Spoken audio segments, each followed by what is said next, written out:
So while he's struggling with that, so what did James say that we were going to talk about this morning? Because we'll talk about whatever the hell he told you we were going to be talking about. Okay? But what did he say we were going to be talking about? Ethics. You know, I personally can't imagine anything more boring than talking about engineering ethics. Okay? Really, honestly, God honest truth. Oh, that would be the cover slide. And the reason is because, look, you know, you got busy lives, you got stuff going on. Ethics sort of seems like one of those things that's off to the side. Yeah, if something comes up, then I'll make the right decision, and poof, pow, that's ethics, right? So, the answer is yes. And ethics is a really boring topic. There's no question about that. Up until the day that you're going to jail. On that day, suddenly ethics becomes the #1 topic that you wish you had spent some time perhaps looking into.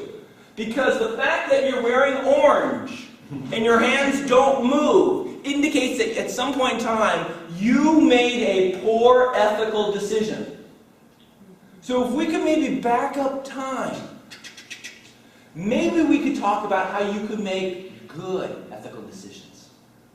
Quick show of hands, who looks good in orange? I see no hands up, no hands up. Yeah, you guys don't look good in orange, okay? You don't want to be that. So who's the gentleman on my cover? This is Robert Allen Stanford. Okay, Robert Allen was a big man. Robert Allen had a ton of cash, and he threw his money around. He spent a lot on sports over in Europe. Okay, so he was a European guy and stuff like that.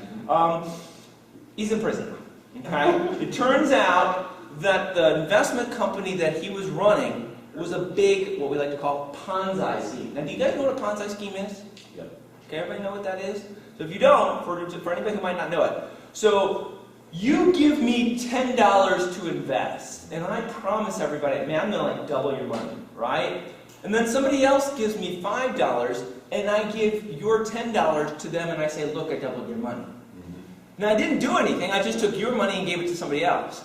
Ponzi schemes are fantastic, but they always end badly. They cannot go on forever. Now, Mr. Madoff, the hero of Ponzi schemes, kept his going on for 40 years. Okay, 40 years, really impressive. Congratulations, Mr. Madoff. But how did it end? Badly, right? Okay. So I'd like you to take a look at the gentleman on the left. This is when Robert Allen was at his height. Okay, he was like doing some sort of new stadium or something like that. Look at the suit that he's wearing. That's a $6,000 to $7,000 suit.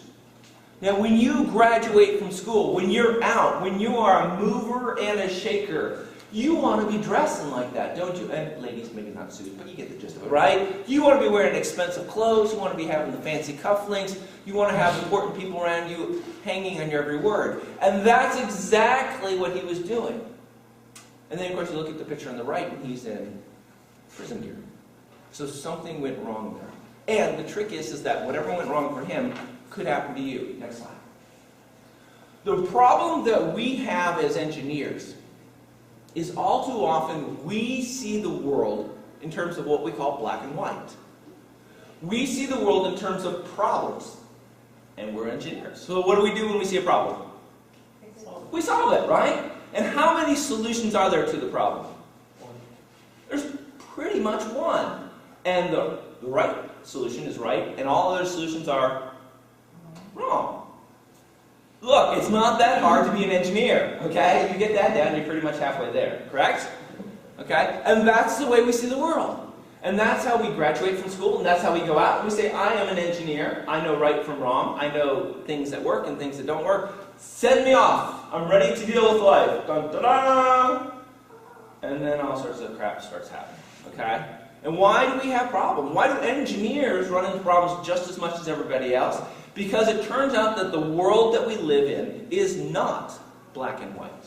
Rather, it's gray. Next slide. So what is ethics, outside of being incredibly boring? So ethics is how people behave. And as an engineer, you should be very nervous now. Because doesn't that sound squishy? Oh, no. We talk about behavior stuff, and we are talking about behavior stuff. Okay? It's how people behave in different situations. It's how you behave in a different situation. Okay? And what determines our ethical behavior is depending on our family and our friends and our parents and our teachers and all sorts of stuff like that. Standards of behavior, it's a decision-making process. We know about decision-making processes. We love processes. Your heart should be jumping for joy. Maybe there's a formula, an ethical decision-making formula. Bing, that would be fantastic. We do a good job of formulas, right? Execute, start, do, finish. We're done. Look, ethical decision fell off the bottom. Da-da-da! I will never wear orange wear handcuffs. Yay! Fabulous! Maybe. Problem with ethical decisions is whenever you're faced with an ethical decision, you're actually standing on a slippery slope. You go, wait, I'm sorry, what do you mean by that? Okay, so let's come up with an example on this one. You and I are driving along, okay, and I do something stupid. I sideswipe a car, okay, and I say, damn it, that's not good. But we look around and there's nobody around. And I say to you, look, they got insurance, it's not a big deal. Let's just scoot away and their insurance will pay for it. And you say,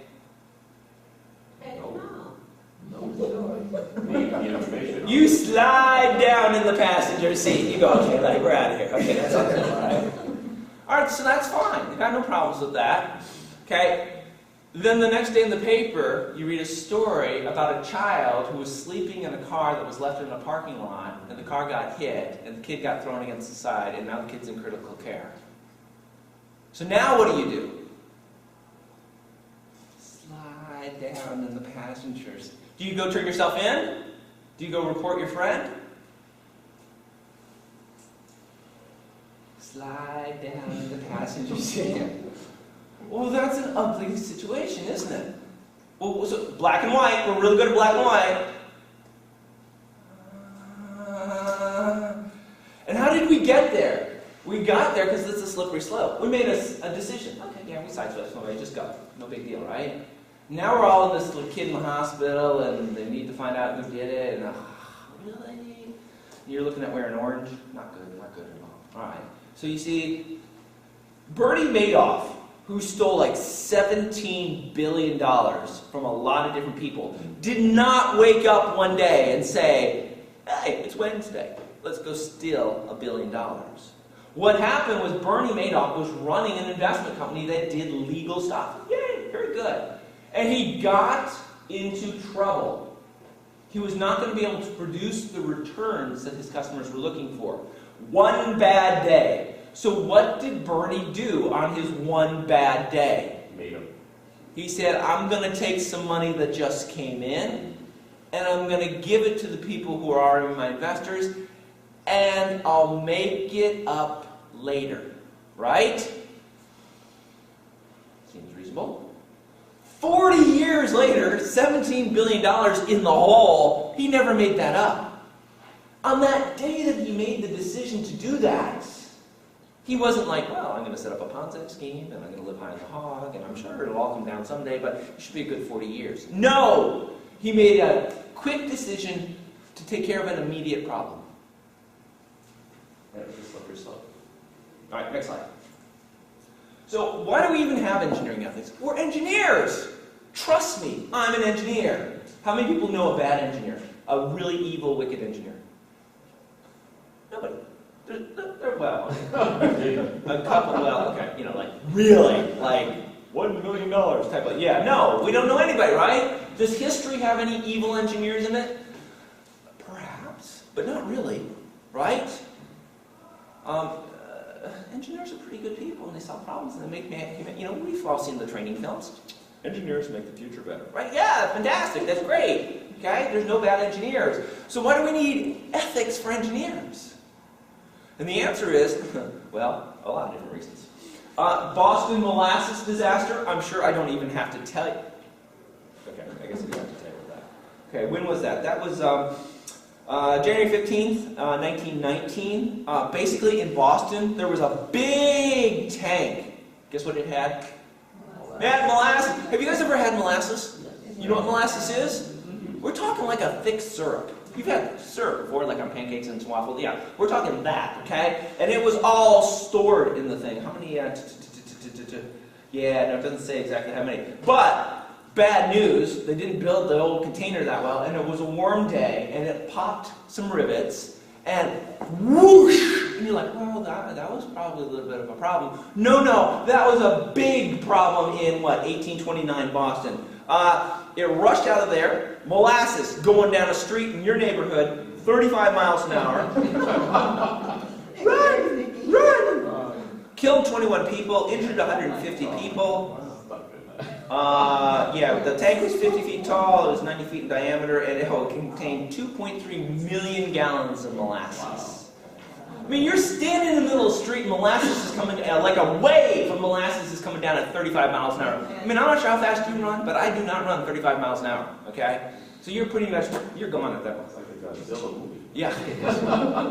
This is where the phrase, a sticky situation, came from, right? So obviously the people of Boston were pretty upset about this. Okay? They said, well, obviously somebody built the tank wrong, somebody didn't inspect the tank, and it goes like that. The Ashtabula River Railroad disaster, well, yeah, so this is a good one. So the guy who was the president of the railroad company designed the bridge. Okay? They did not inspect the bridge.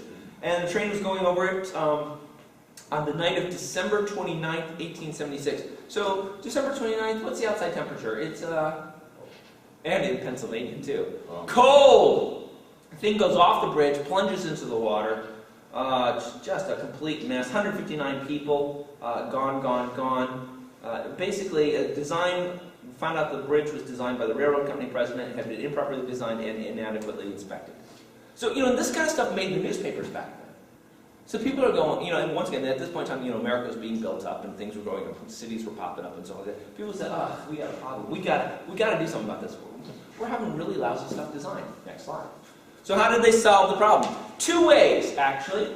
One was they started to license engineers. Is anybody in here a licensed engineer? Going once, going twice.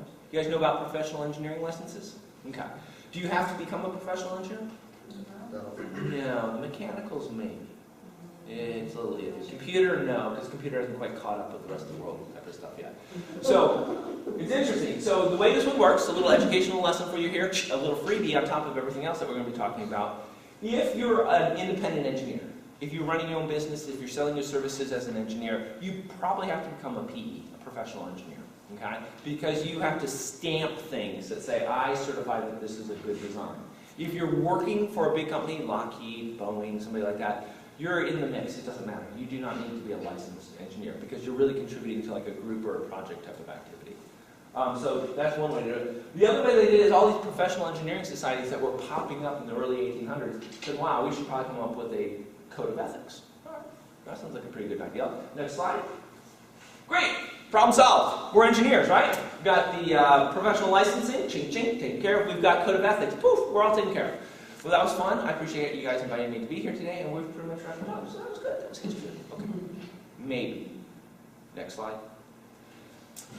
That sort of should have taken care about it, but it hasn't. Now, who's flown on Southwest Airlines before? And do we like Southwest Airlines? Everybody likes Southwest Airlines, right? They're happy people. They've got low prices. Everybody loves Southwest Airlines until they do something like this. So what did Southwest Airlines do? Southwest Airlines hired a guy who used to work for the FAA. Okay, and this was like in a regional office, like Kentucky or Louisiana or something like that. And this guy knew everybody who worked at the FAA because he'd been there for like 30 years, right? And so when it came time to inspect the planes, he said, look, these planes are in service. We're making a lot of money on them. We will do the inspections, but could we maybe put the inspections off for a month? Because this is a really, really busy month for us. And the people in the FAA said, sure. Fred, we know you. We know you're good for it. Yeah, don't worry about it. So you can delay it for a little while. And he kept doing it and doing it and doing it and doing it until there was like a zillion hours and a zillion planes that had not been inspected. So Southwest Airlines was flying planes that were effectively unsafe by the rules that the FAA has in place, and it's because they had hired a guy who knew some people who could get the rules pushed aside. Ethically, would we say we have a little problem there? Yeah. In fact, it's like $1.2 million where they ended up paying for that little ethical lapse. And that's Southwest Airlines. We like Southwest Airlines. Just imagine a company that you don't really like that much. Next slide. So, this ethics thing doesn't seem to have gone away with all the clever things that we've done in the past. Looks like we still have some challenges when it comes to making ethical decisions as engineers. So we need a way to make good decisions when we're faced with challenging situations, right? So what are our choices? What are our options? How are you going to make good ethical decisions? Are you going to get out a coin? Should I take the shiny metal suitcase that has unmarked non-sequential 20s in it? Yes, I should. Okay, no. So flipping a coin is probably not the right way to do it. How will you make good decisions? I don't have to worry about that, Jim, because I was raised by good parents. So I make good decisions. Not a problem. Trust me, everyone who went to jail probably said exactly the same thing. Right? I don't think they had bad parents, right? They just got into a situation where they fell apart and they made bad decisions. So these are like the top 4 ways engineers like to make decisions. Number 1, gut. I just got a feel for this stuff. I can tell if something's wrong. Number 2, religious beliefs. Fantastic. If religion will take care of this, let's sign up for whichever religion tells us how to make good ethical decisions. Okay? Being ethical is doing what the law requires. That is a fantastic answer. I will not break the law, and if I don't break the law, then I don't have to worry about making any bad ethical decisions. This is fantastic. I can hide behind the law. This is great. And the last one is standards of behavior that our society accepts. That's a little whatever, but just don't do something that everybody else would think was wrong, right? Don't set up a Ponzi scheme and steal $40 billion. Okay, yeah, that's fundamental. You know, I don't know which one of these is right, but it sure seems like if you can subscribe to one of these, you will be a good ethical decision maker. Can I get a little agreement on that? I mean, pick one, it doesn't really matter, but one of these has to stand up for us, right? Mm-hmm. Agreement?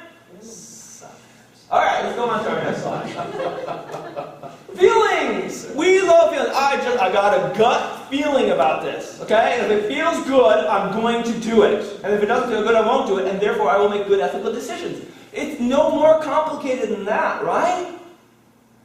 Oh, but it is. Okay, upper right-hand corner, Jared Lee at Lombard. That's the guy who went crazy and shot the senator lady out in, what, Phoenix? Okay? He'd been having some alcohol and drug problems, but when he showed up with the guns, he thought he was doing the right thing. Okay? The guy in the lower right-hand corner is our good friend Anders Behring Breivik. I don't know if you know about this one, because this was the European one. It was a little while ago. So he set off a bomb in like downtown Stockholm, and then he went out to an island where there were a whole bunch of teens engaged in some sort of like, you know, go out to the island type of activity, and walked around and shot like 50 people. Now, why did he do that? Well, he has some fairly radical political views. And his thinking was, if I do these 2 things, bomb and shoot people, my views will then become talked about, and there will be more converts to my way of seeing the world. Okay. So we're dealing with some fringe folks here. There's no question about that whatsoever. But the problem is both of these gentlemen, who we would probably say are crazy, okay? They firmly believed that what they were doing was right. Now, if they're crazy and they're making decisions about that, then how can you trust that your feelings are going to be correct in every single situation? Well, I thought it was the right thing to do.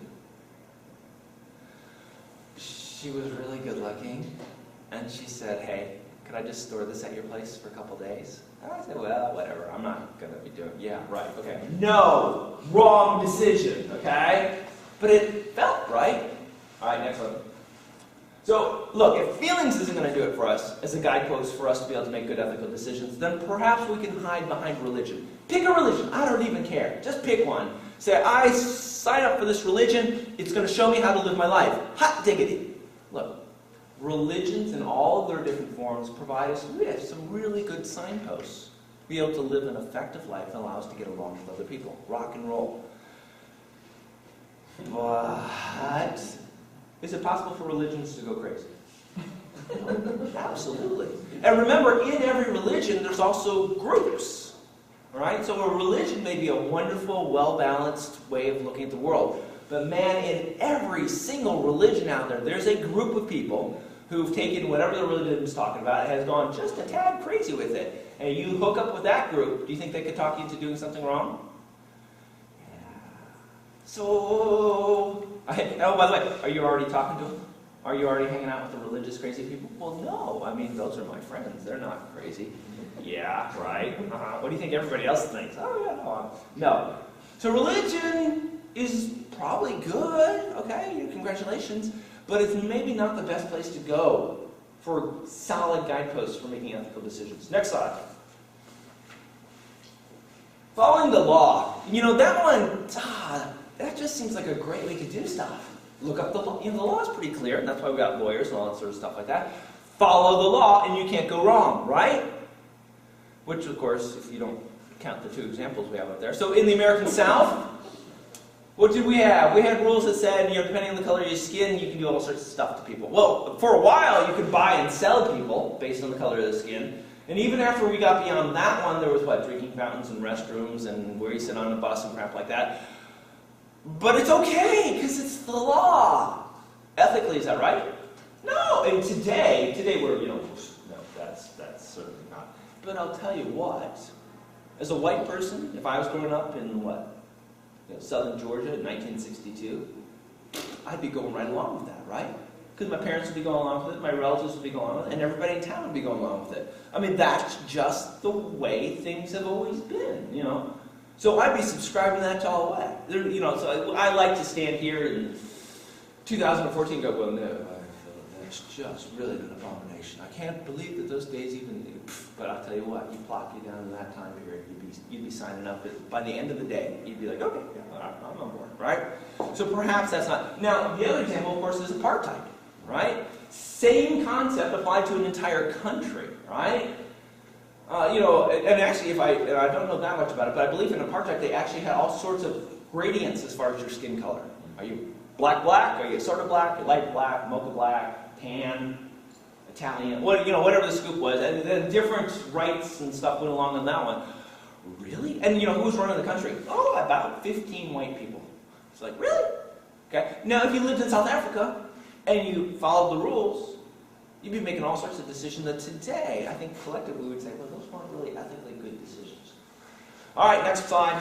Well, so we're sort of dropping the ball on that. Cool. So why don't we just go along with what society accepts? Forget rules, forget laws. Let's just say, listen, group of people, let us say, whenever I have to make a decision, what would that group of people say about my decision? Can't go wrong with that, right? Well, yeah. So, our classic example is Germany during World War II. Just absolutely fascinating article I saw the other day. The person was asking an interesting question. During the World War II era, Stalin, the guy who ran Russia, he killed like 15 million people. Okay, Hitler was responsible for the death of 6 million people. The person was saying, why do we get all excited about Hitler's killing, and why do we not get nearly as excited about Stalin? And the answer was what really caught my attention. What they said is, look, Stalin was running the country. Stalin showed up and shot people. We understand that, okay? He was just a really bad guy. The reason we get so excited about Hitler is because Hitler didn't actually really shoot anybody. What happened was Hitler showed up, and he said, hey, this is the way I view the world. And an entire country said, oh, if you view the world that way, then it's okay for me to do this. Best example of that is something called Kristallnacht, or the Night of Breaking Glass, I guess is what it was. I think there was a Jewish student in a different country who shot the German ambassador. And Hitler showed up and said, oh, that's so bad. We really probably should do something about that. And the entire country, people decided to go out and break glass and haul Jewish people out and arrest them and do all sorts of stuff. If Hitler never told them to do that, what he did was he gave them permission to do that. And that's why Hitler is so scary, because he brought out the worst in the people he was in charge of. So when we say, hey, I can do whatever society says, that's great. Hey, great. So what's the story on abortion? Should we have abortions or not? 52% of you should probably say yes. 48% of you should say, oh my God, no, never, right? Okay, that's too tough. Let's put that one aside. I apologize. Shouldn't have brought it up. So instead, let's talk about capital punishment. And where are we on that one? Okay. All right. Well, we'll go with one that we don't really care about because we're all young and healthy. How about euthanasia? Right? Killing people when they're going to be dying anyway. That's probably okay. We're not really reaching any agreement on that one. So those are 3 big society issues, right? So which way should the society go? I'll tell you what, we're split down the middle on all 3 of those, right? So if you're looking for society to guide you when it comes time for you to make difficult decisions, bad news, society's going to drop the ball on you. Okay, next one. So thanks, Jim. I really enjoyed that discussion about ethics. Apparently it's really hard to do. Great, so what do we do now? Well, go home, okay, and cry into your pillow. Okay, whatever. So let's run through a little example, shall we? Because really, ethics and ethical decision, it's all about the examples. So here we go. Take a look up here. What are we talking about? Good news. And it says a graduating engineer. It's you. Okay, this is all about you. Okay, so you're graduating. You got a couple different companies.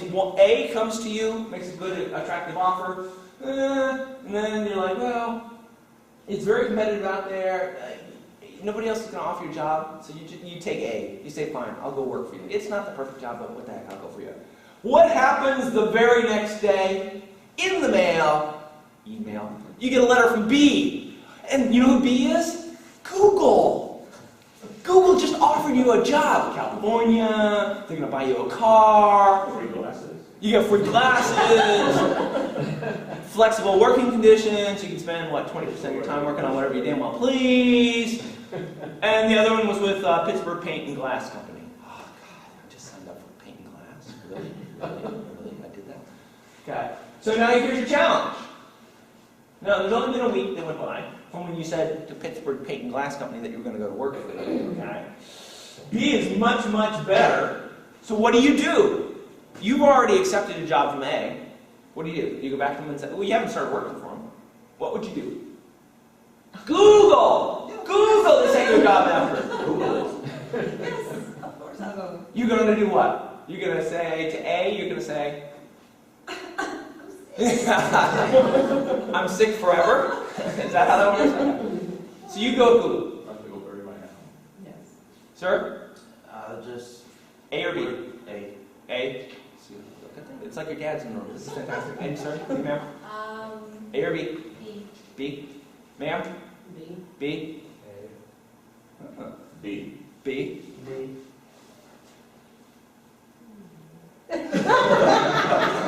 Wow. Does she always slow you down like this? I mean, she had all of you to answer, and we finally got to her, and still she's got to take an average. That's a tough call. I would probably say I already. I'm sorry, what would you say? it's a tough call. It's just because you've already told A, you committed. See, when you don't know how to answer the question, restate the question. Yeah. But they would understand and explain. Yeah. Guess so. That you should have been. Well, let's find out. I'll tell you what, James set up the damn meeting. James, what would you do, buddy? I choose B. All right. Okay, next slide. Google. So what really comes down to is anybody harmed, right? I mean, that's really the question. And in all honesty, yes. Because when you accepted Company A's offer, do you think stuff started to happen in A? Yeah. Did they stop looking for other candidates? Yes. Right? And maybe they'd sent out, they had like 3 possibilities to reach out to you, and they sent out 2, we're not going to move forward with you, to the other 2, right? So they shut down. And so they took action based on what you told them. Now you come back and say, no? Really? So are they harmed? Yeah. Okay. Next one. Ooh, IEEE Code of Ethics. Oh, did I sign up for that? I don't remember signing anything. You got my name anywhere? Okay. So look, there's only 10 rules. There's only 10 parts to this. Unfortunately, they're very broad, so they really pretty much cover just about everything. Number 9, to avoid injuring others' property, reputation, or employment by false or malicious action. Oh, that's harsh! Malicious! Interesting. So is there a right answer to this question? No. There isn't. Because for these ethical things, there's never a right answer. There are 2 answers. And each one of them causes you to take a different path in your life. Some of the paths are going to end up in despair, and some of them are just going to go on, you're going to have a happy, continuous career. When you make the decision, you can't tell which way you're going to go. Our goal is to make sure that you make better decisions. More often than not, you choose the right path. Next slide. This is a gentleman by the name of Hank Morris. Hank had a great job. What Hank's job was is to basically find people to invest in like the state of New York's pension system. Hank realized that he was sitting on a real moneymaker here. And what he decided to do is say, hey, if you want my pension system, which is like $6 trillion, to invest in your company or your fund, I'll do it. But first, you got to give me a little money, like under the table, okay? Give me a little money on the table, and maybe I invest in your fund or your pension or your company or something like that. Fantastic! He apparently did it 123 times! Hank was a fat, dumb, happy guy, until he got caught. Next slide, please. Note that you can't see his hands because he's wearing handcuffs. All right, so ethical standards. What a bummer. I mean, if there are like 6 of them, we can memorize them and be done with this thing, but there aren't. Okay? So we want to be able to make good decisions. We don't want to go to jail. Fundamentally, we don't want to go to jail. So we want to make good ethical decisions. Fantastic. What should we base our standards on? And oh, by the way, how should we apply them in the real world? Next slide. Good question. Well, there's no shortage of where we can come up with standards. The real challenge that we have is picking the right one. Next slide. So the utilitarian approach. Oh, I just love this one. Okay. Some people say that ethical action is the one that provides the most good, or does the least harm, or produces the greatest balance of good over harm. So here's the concept. You now have a job working for the U.S. military. Okay, you're in charge of drone strikes over in some godforsaken country someplace.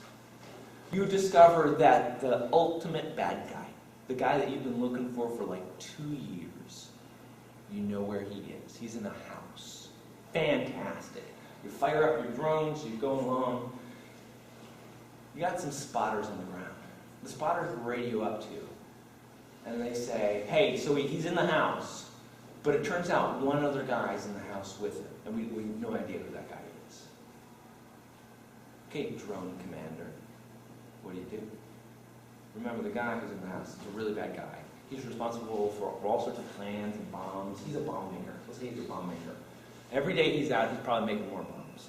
He's in the house. You can drop a bomb on the house and solve this problem there. But there's somebody else in the house.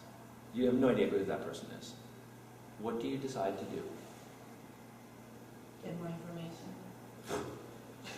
He's going to leave the house, so you're going to lose him. Okay? Bomb it. Sir, sitting in the back left-hand corner. Bomb or no bomb? Not sure.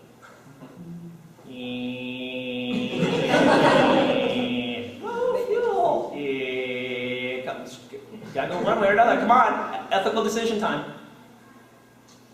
At the end, it will fall down, no? Yes, your $2 million drone will fall out of the sky. And will do nothing except maybe hit somebody on the way down. So would you bomb or not bomb? Yeah. I'm sorry, you would bomb. Yeah. Ma'am? I would say needs the many outweigh needs the few. Spock. So I would go. There we go. Ma'am? I'm going to get more information first, with caution. Like, what kind of information are you going So really, if you read all this, Hi, I'm with the U.S. Military Strike Force, and you are... Okay, just checking, because we weren't sure if we were going to bomb you! I mean, so much technology is probably something. Well, come on, make a decision. So will they slip the spy camera under the door and feed me? No, there's no spy camera. I'm flying. Am I dropping the bomb or not? Am I dropping the bomb or not? If it's a hostile that the other person is, then yeah, we're dropping the bomb. You're dropping the bomb. Sir, you are? Dropping the ball. Absolutely. Sir? Dropping the ball? No. Sir? No. You are not dropping the bomb. No. This evil, wicked person, today is not his day, is what you're saying. No, there's someone else. Someone, you don't know who that person is, right? Ma'am? Bomb or no bomb? Okay, well, we'll get back to you on Wednesday. Lord knows that she had problems the other way. Okay, I'm sorry? Bomb. Bomb, okay. Let's change it up a little bit. So, evil, wicked person is in the house, and a 5-year-old child is in the house. Bomb or no bomb? I just go get it. Ah! No. You get the gist, right? A life is a life is a life, right? And by the way, that's not an easy decision, right? Evil, wicked person. And if he goes out, he's going to kill other people because he's a bomb maker, right? As you said, needs the many. So utilitarian, not that helpful. Okay, next. The rights approach. Okay. Ethical action is the one that best protects and respects the moral rights of those affected. Okay, so what does this actually mean? People have the right to be treated as the ends, not merely the means. Okay, that's moral rights. People's ability to make their own choices about what kind of life to lead. So if you come along with somebody who's sleeping on a park bench, and you say, oh, hey, I got a place for you to stay. You know, it's going to be like super freezing tonight. I got a place for you to stay. I got some warm food. And they say no. They say, I don't want to go with you. But you know it's going to get super cold that night. What should you do?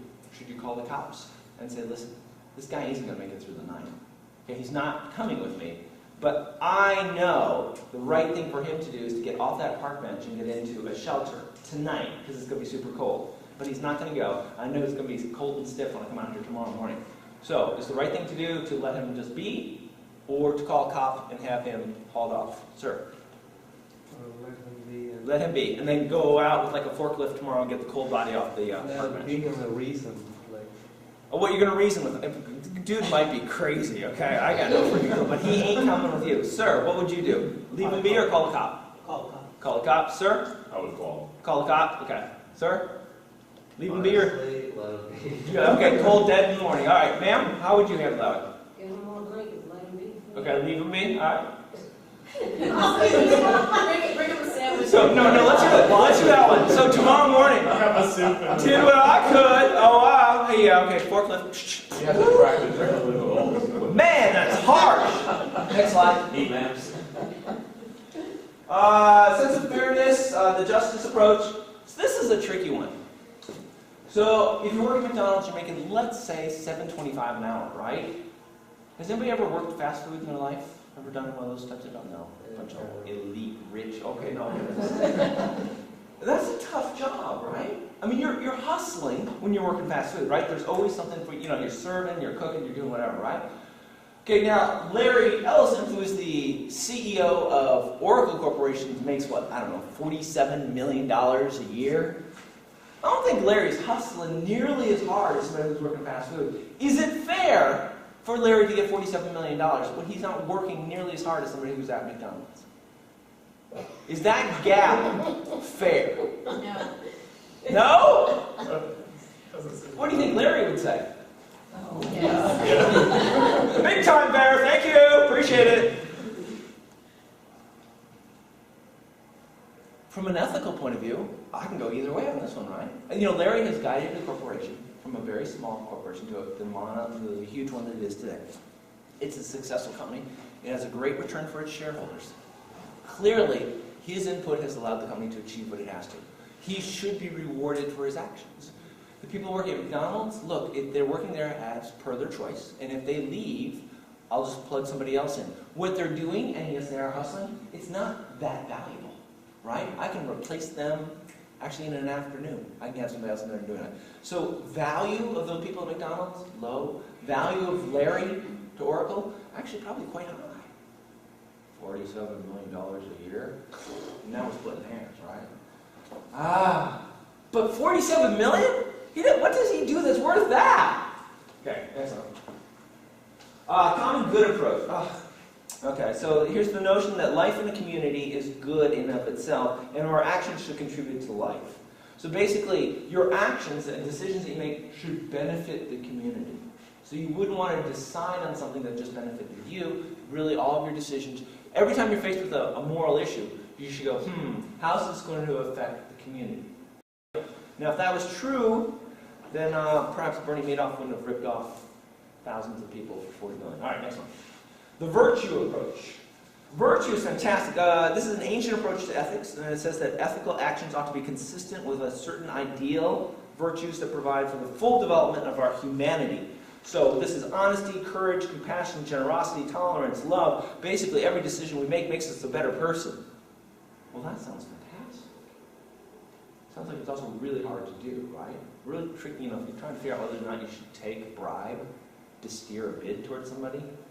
You have to think about honesty, courage, compassion. Yeah, no, I see it pretty much making all those. Yeah, I'm on board with that. All right, next one. Okay, case that you guys ever hear about monster cables? Have you guys heard about? So what did you hear about monster cables? Well, just the product that is supposed to be premium. Premium. Oh yeah, you ever seen an ad for Monster cables? They tell you these are the best cables, right? And do they explain why? They do. They actually. So they say that they say to hook your stereo equipment to your television, you want to use Monster cables because they're better than everybody else's cables. Now the controversy comes because a bunch of engineers have taken a look at Monster cables, and they say, these are cables. They're just cables, okay? And they're no better or worse than anybody else's cables, but really they're just cables. But meanwhile, good folks at Monster Cables keep saying, oh my God, they're gold tipped, they're fantastic, and they charge a lot more for their cables, right? So if you're out at Walmart and you're looking, well, you know, I spent a lot on the stereo, I may as well get good cables, right? All right, so here's the question. Your company sells expensive cables. Your boss has come to you and said, create a document that confirms that your cables are worth the extra money. It's not really true. What would you do?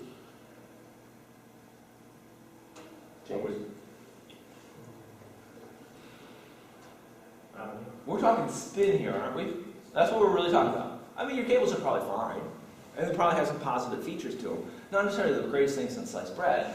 But your boss has asked you to write a paper that's slanted that says, we have really, really good, our cables are better than everybody else's. Would you do that? Probably not. Why is it taking him so long to make a decision? Because I lose my job.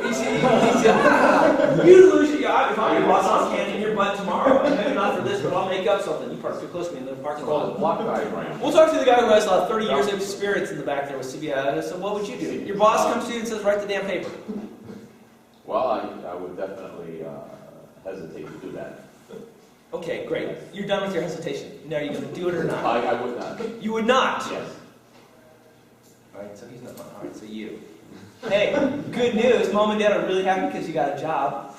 Now you can start paying back that college loan or whatever the heck you have to do, or buy a car or something like that. Uh-oh, bad news. First day on the job, boss comes and makes this request. What you gonna do? Why is she taking so long? She had all this time and still she's struggling.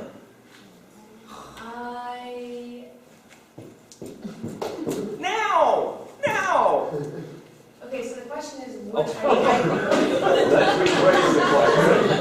If you don't know how to answer the question, rephrase it. Okay. I was attempts to write the paper, but I don't think it would fly. It's a 5-year-old child. I would do the job, but I would do it badly.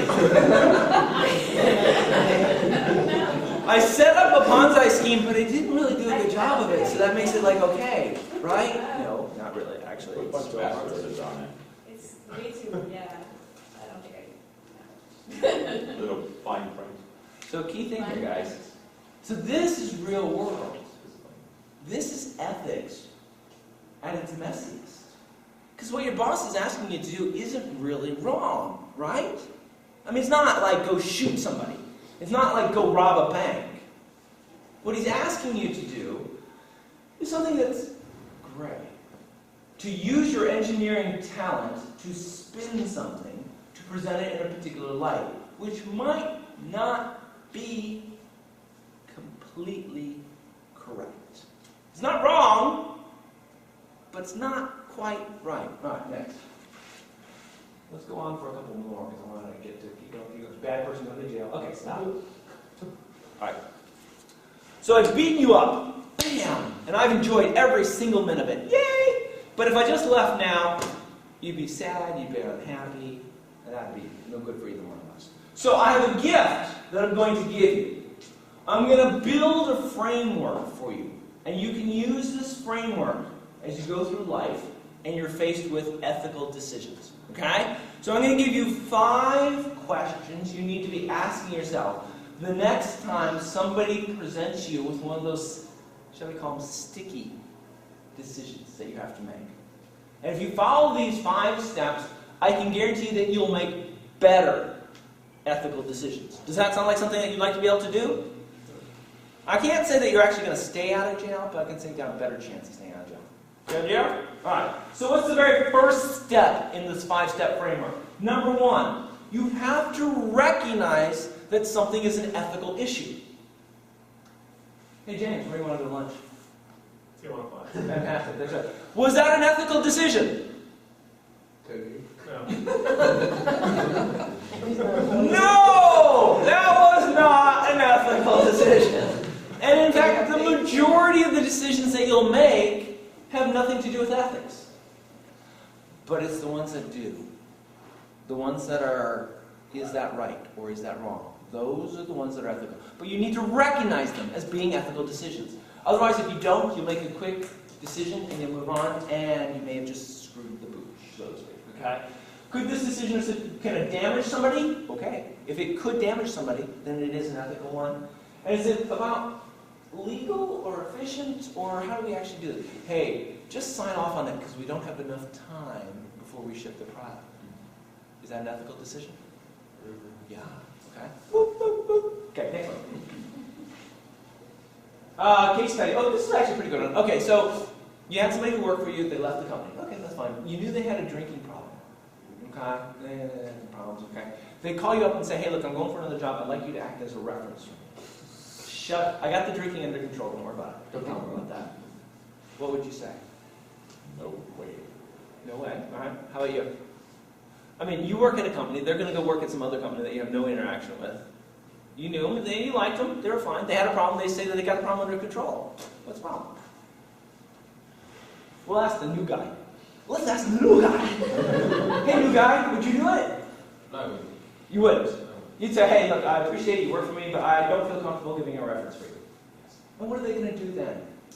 Oh, please, come on, I need that. She needs the job, she's got 2 kids, and you're gonna say, screw you? You heartless bastard, you. Really? I mean, what's the cost to you? Nothing. Nothing? You get sued.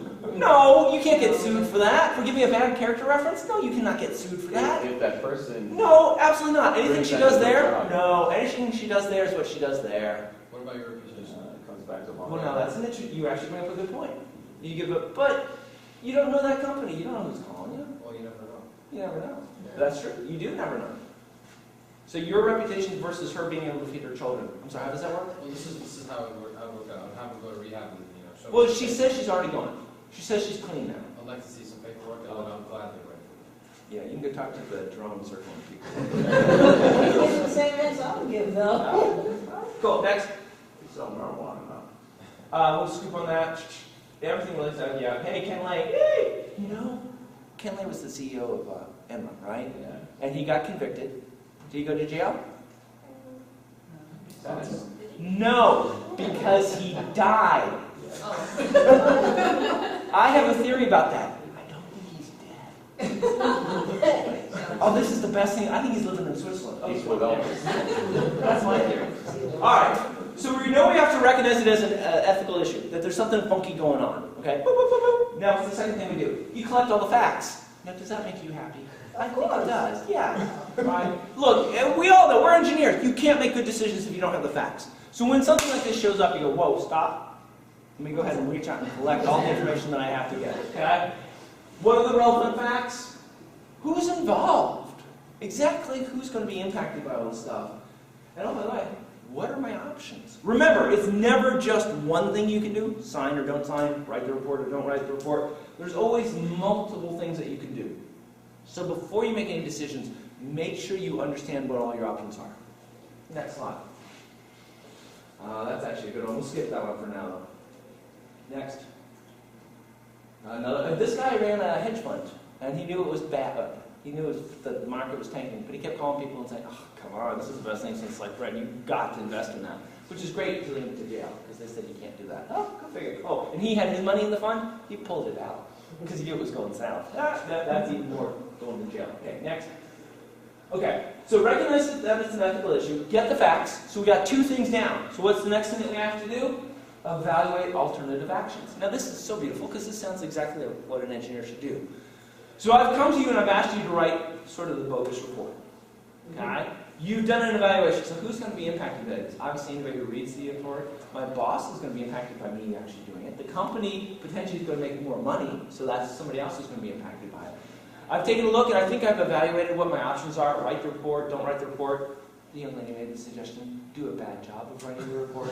Not exactly. What I was thinking. Whoa, ethical zone, here we go. No, because I think you look at the science, and if it's exactly the same thing, then you can't write the report. Oh, it's never exactly Yeah. the same thing. Right. Your product will be better in some areas and worse in other areas. And maybe half and half.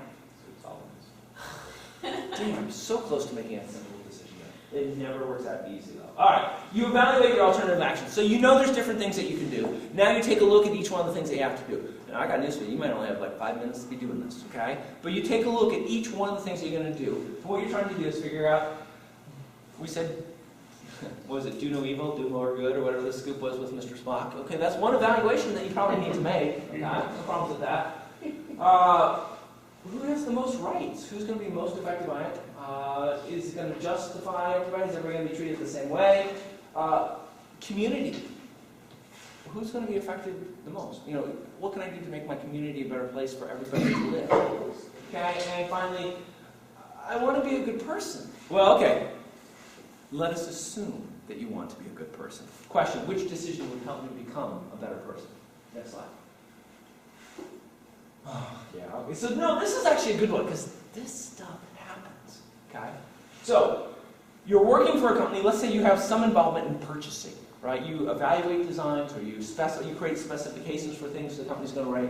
Fantastic, wonderful. You bump into suppliers. They all know you because you're involved in speccing out what the company's going to buy. Fabulous, Christmas swings around. Yay! You go home, whoa, look at that. Big old basket, you're all wrapped up, and it's got like a little card. Hey, thanks for being a valued, whatever, colleague from one of your suppliers. What are you going to do with that? Well, first off, why did they send you the basket? Why did the Acme Widget Company send you a Christmas basket? So you remember them. So you'd remember them. And why would they want you to remember them? Would you remember them positively or negatively? Positive. Excellent. And why do they want you to think of them positively? So you can refer them to others. Well, it's ABC Widget Company or the Evil Dread Company. Which one should I go? Oh, that basket was so good. Right? I mean, also, that's a little crude, but you get the gist of it, right? They're trying to influence your opinion, right? So what you going to do with the big basket sitting on your big table at home? You can see your little dog. No. Yeah, dogs die when you give them chocolate, but whatever, that's after that. Then you'll remember them. Yeah, that'll be good enough. What are you going to do? What are you going to do with the gigantic basket? Remember, nobody at work knows that you got it. It showed up at your house. They're not like, you can't like send it back, right? I mean, you just what? I would still eat the chocolate. You'll eat the chocolate. What would you do? Big basket. Is there any policy with the company in regards to Don't things? know. Keep your ass. Well, yeah, company says don't take bribes. Duh. Every single company. But is it a bribe? I mean, not really, because there's not like a contract right now that you're working on.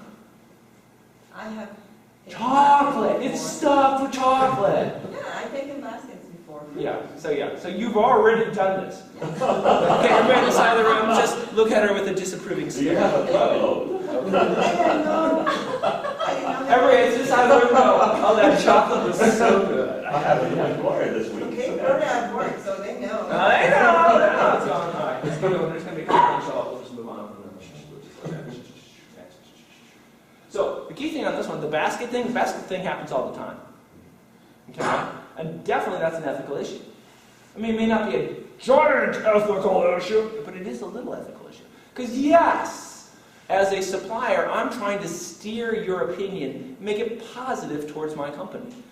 I mean, in a perfect world, it's really the quality of my product that will win or not win me the next opportunity I have to sell to your company.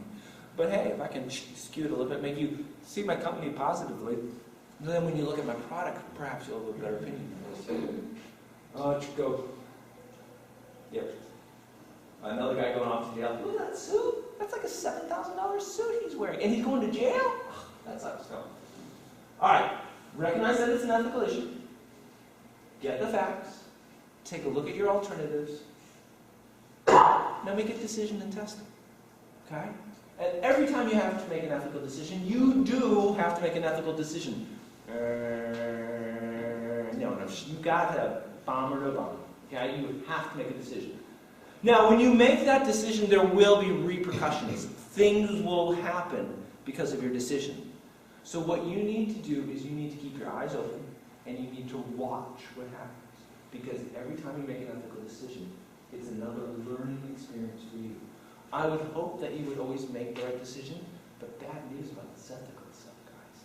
Sometimes there is no right decision. Okay? Sometimes there's just a less wrong decision. So you pick the less wrong decision, and then you watch what happens, and you learn from that. Because your ability to make good ethical decisions is always constantly developing and evolving. As you become wiser and smarter, you're going to be able to make better ethical decisions as you go on. Next. A whole bunch of case studies, move on. Next. This lady used to be a beauty queen. And what happened was she got tips on stocks that were going to go up and down, and she fed it to her lover, which, interesting enough, happened to be married to another woman at the same time. Go figure. There's all sorts of interesting things going on this side. She went to jail, he went to jail. Okay, next. We're not going to go into details on this one. This is something that will happen to you 100 times during your career. Your company's working on a product. There's a due date associated with the product. That due date comes up. The product's not ready. Should you ship? No. See, the young lady says no. Well, there we go. That was it. Apparently, I thought that was a hard question. I was wrong. Thank you for it. Yes. It's a $100 million contract, and it's almost done. People get hurt though? I mean, not if they don't do stupid stuff. They'd have to take their hand, put a gold bracelet on it, and stick it all the way into the thing to get hurt. But as long as they don't do that, they're fine. So should we ship? Yeah. Gold bracelet all the way into the thing to get hurt. Odds of that happening are like $100 million contract. And the company goes out of business if we don't ship. A lot of people. And you could get sued. I mean, you could end up losing. We'll put a note $100 million. that says if you have a hand that has a bracelet on it, don't stick it all the way. We'll even like a little international graphic for whatever like that is. You always get something in the mail later that says, oh, we forgot to provide you this, or whatever. Oh, even better, I got one for you. So I worked at a company that had to ship out a software release back in the day when we would ship tapes, physical tapes, out to the customer. And it had to be sent to the customer by a certain date. And that was all done by like mail date. When was it mailed? When was it received? Fantastic. There were times that they did not get anything done on time. So what would they do? They'd send either an empty envelope or an envelope stuffed with crap, basically. And it would get to the other end, or a blank tape. That was another one. That was the best one. They sent a blank tape. You get to the other end, the customer would say, hey, this tape's blank. I am so sorry. You know, we must have just screwed up somewhere. We will send you the right one now, because we bought ourselves another 4 days. Was that ethical? Yes. No. Did that save our butt more than one time? Oh, yeah. It happens. Well, that's bad. Yeah, it is bad. But is it really bad, or sort of bad? Oh, I don't know. I'm an engineer. Well, tough nuts, guys. You know, eventually you'll be running the show. You've got to make the right calls on this. Bad? Not bad? Too bad? All right, next one. Keep going, keep going, keep going. This gentleman was really successful. He worked for Mercedes-Benz. I mean, he was their top sales guy. He was fantastic. He was wonderful. Oops.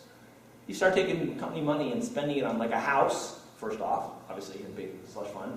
He'd go to the counter at an airport and say, hey, could you bump me up to first class? And they'd say, I'm so sorry, so we're all full of first class. He'd say, I'll tell you what, bump me up to first class and I'll let you drive a Mercedes E-Class for a year. Oh, we found a seat for you, sir. Not a problem, right? So he's doing stuff like that. Yeah, they can't his butt. All right, next. Case study, we'll go on this one. Yeah, go on. Next. All right. So, framework so far. I think this is the last step of the framework. So we said we have to recognize that it's an ethical issue, get the facts, evaluate the alternative, make a decision and test it, act and reflect on the outcome. So you make your decisions, something happens, learn from it. It's a feedback system. Okay? Make sure that you understand what they ramifications. You had some assumptions about what your decision was going to cause to happen. Take a look at what happened and make sure that that's what actually happened. Yeah, don't worry about this. Ching, ching, ching, ching. Got it. All right. So this isn't perfect by any stretch of the imagination, but as engineers, we love frameworks. So consider this to be a framework that you can use as you move through your career to make good or at least better ethical decisions, right? You got to recognize that you got an ethical problem that has to be resolved. You need to collect the information. You need to make sure that you're aware of what all your options are. You need to pick one of those particular options, and then after you make that decision, you need to watch what happened, and you need to learn from that. So the next time you get called on to make an ethical decision, you make a better ethical decision. Not too shabby. Next. And why should you do this? Simple. You do not look good in handcuffs. Okay? It is not the must-have accessory of this particular fashion season. So my goal is to keep all of you out of jail. And if you can go through your career and retire at the tail end and not have gone to jail, then I will feel that my work here today is done. James, thank you so much for having me. Thank you.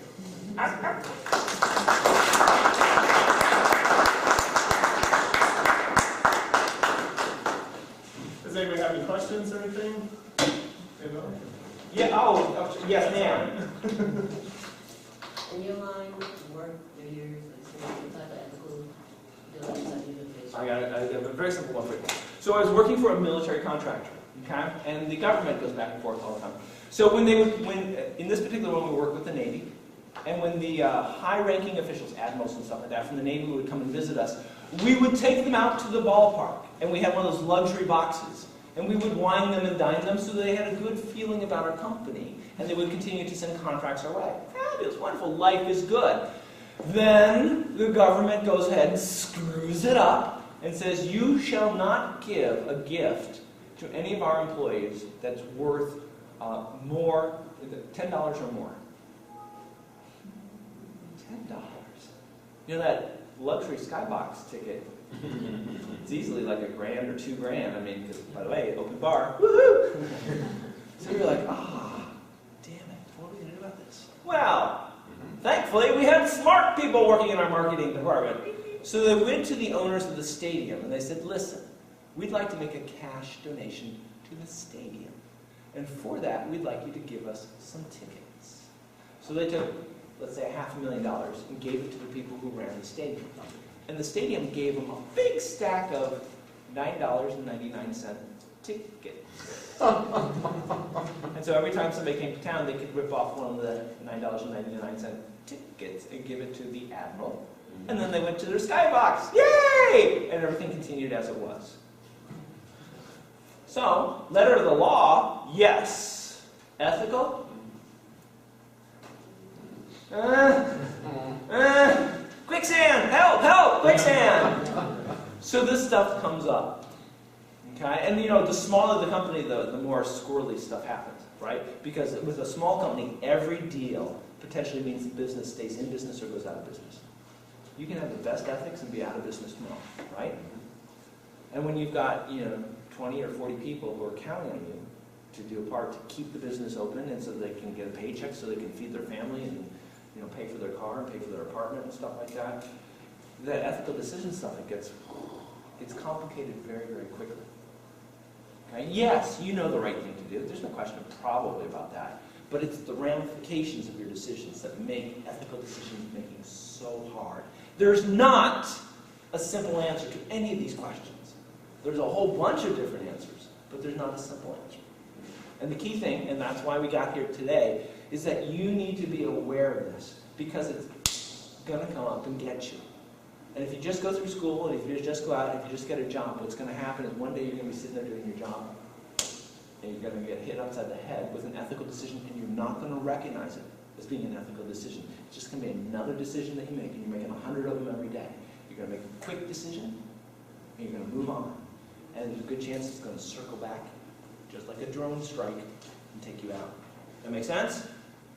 I've had a bunch of friends who've worked in situations where they were responsible for selecting contractors. Who are we going to outsource this job to, right? And they became too close to a contractor. And they started steering all the business, or most of the business, to that particular contractor. They ended up getting fired because they had violated the company's rules about coming too close or interacting too much or accepting gifts from a particular supplier. That happens all the time, right? One of the companies that I worked for had a fantastic publication. It was put out by the security department. They put it out like once a quarter. And the whole purpose of this document was to scare the bejeebies out of every single employee that worked for that company. Okay? It was a scare document. I read this thing cover to cover because I enjoyed every part of it. So they would talk about employees who had made poor ethical decisions and why they were fired.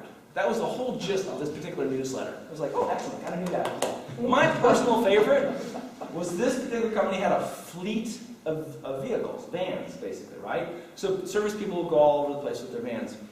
Well, and you got to put gas in the van, right? So they had a company gas card. Pull into the gas station, swipe it, you're good to go, right? Well, a gentleman apparently decided to pull into the gas station. He'd swipe the card, he'd fill up his van, and his wife would then pull in on the other side of the pump, and he'd just go ahead and stick it in the car too. Put it back in, and be all done with it. Which was great, because for a $26 tank of gas, he lost his $60,000 a year job. But yes, was that a bad ethical decision on his part? Oh, Yeah, that's an easy one. We like those ones, right? That's not so good. But, and there was, it was just filled with these types of things of people making poor ethical decisions. So your question originally, have I seen it? I've seen it. I've seen it a lot. And, the gentleman who worked for CBS for a while. 10 years. 10 years. So he was at CBS. I bet you, during that 10 years, he saw stuff. Oh, well, actually, something like that too. I used to have the company vehicle also, There you go. but I didn't do that. But I know what goes on. Yeah, people do stuff. Yeah. Right? Right. So and you will be in situations where people do stuff, and where you are put in a situation where you may be provided with an opportunity to do stuff. And the question is how are you going to handle that? And by the way, it won't be right or wrong. It'll be greater or less great. They will both probably be not ideal answers. And you're going to have to pick between them. It's like, really? That's where the framework comes in. That's where you get to say, listen, who's going to be affected? What are all of my options? Which one's the best one to select one? And then you'll watch. And you'll see actually what happens with your decision. We live and we learn. We can't always be right every single time. But what we're trying to do is become more right more often. Questions? Good, thank you. All right. Thank you very much for coming, guys. I appreciate it.